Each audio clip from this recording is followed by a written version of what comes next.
Hello everyone, welcome back to the channel. आज हम कक्षा 11 हिंदी आरोह बुक के काव्य खंड के चैप्टर नंबर 5 घर की याद, जिसके लेखक है भवानी प्रसाद मिश्र, कविता पढ़ने जा रहे हैं। घर की याद कविता में घर के मर्म का उद्घाटन है। कवि को जेल प्रवास के दौरान घर से विस्थापन की पीड़ा सालती है। कवि के स्मृति संसार में उनके परिजन एक एक कर शामिल होते चले जाते हैं। घर की अवधारणा की सार्थक और मार्मिक याद कविता की केंद्रीय संवेदना है।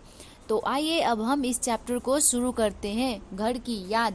ये कविता जो है, इसमें कवि जेल में रहते हैं और वहाँ एक दिन बहुत जोर से पानी गिर रहा था, रात भर पानी गिर रहा था और उसी दौरान कवि को अपने घर की याद आई। वो घर के बारे में सोचते हुए कहते हैं कि उनके घर में 4 भाई थे और एक बहन थी जो मायके आई थी। मायके का मतलब अपने मम्मी पापा के घर आई थी। उनके घर में सब जुड़े हुए रहते थे, एक दूसरे से बहुत प्यार करते थे। उनकी बहन जो थी उन सबकी बहुत लाडली थी। वो अपने माँ के बारे में आगे बताते हुए कहते हैं कि उनकी माँ बिन पढ़ी लिखी थी, लेकिन उनके गोद में सिर रख दिया तो अपने सारे दुख भूल जाते थे। उनकी माँ उनसे बहुत प्यार करती थी, लेकिन उनको लिखना पढ़ना नहीं आता था। वो अपने पिताजी के बारे में बताते हुए कहते हैं कि उनके पिता बूढ़े हो गए थे, लेकिन उनको बुढ़ापा नहीं लगा था। वो मौत के आगे ना हिचके, शेर के आगे ना बिचके, बोल में बादल गरजता है, काम में झंझा लरसता है। वो बहुत बहुत बहादुर थे और ना बुढ़ापे को अपने अंदर आने देते थे। वो बहुत स्ट्रांग थे।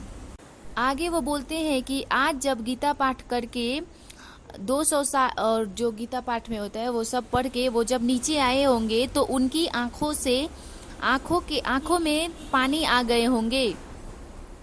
फिर वो बोलते हैं कि कितना पानी गिर रहा है और उनकी घर की बहुत यादें आ रही थी। फिर वो अपने 4 भाई 4 बहन के बारे में बोलते हैं और वो बताते हैं कि पता नहीं वो खेल रहे होंगे या खड़े होंगे।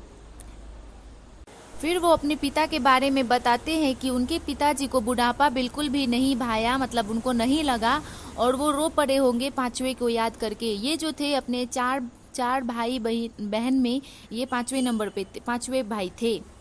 और आगे बताते हैं कि वो 5वां जो है वो अभागे है, मतलब अपने आप को अभागा बताते हुए बोलते हैं कि जिसको मेरे पिताजी ने सोने पे सुहागा कहा था, लेकिन आज उनके स्वर्ण बेटे भी जेल में हैं।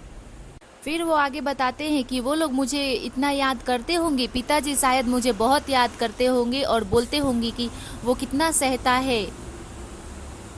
फिर लेखक बताते हैं कि मतलब अपने सावन को बोलते हैं कि हे सजीले हरे सावन, तुम आज इतना बरस लो कि वो जो घर में रहते हैं उनको 5वें की याद न आए। वो आगे बताते हैं कि मैं तो अच्छा हूँ, घर में नहीं हूँ, बस यही बात की बिरस है।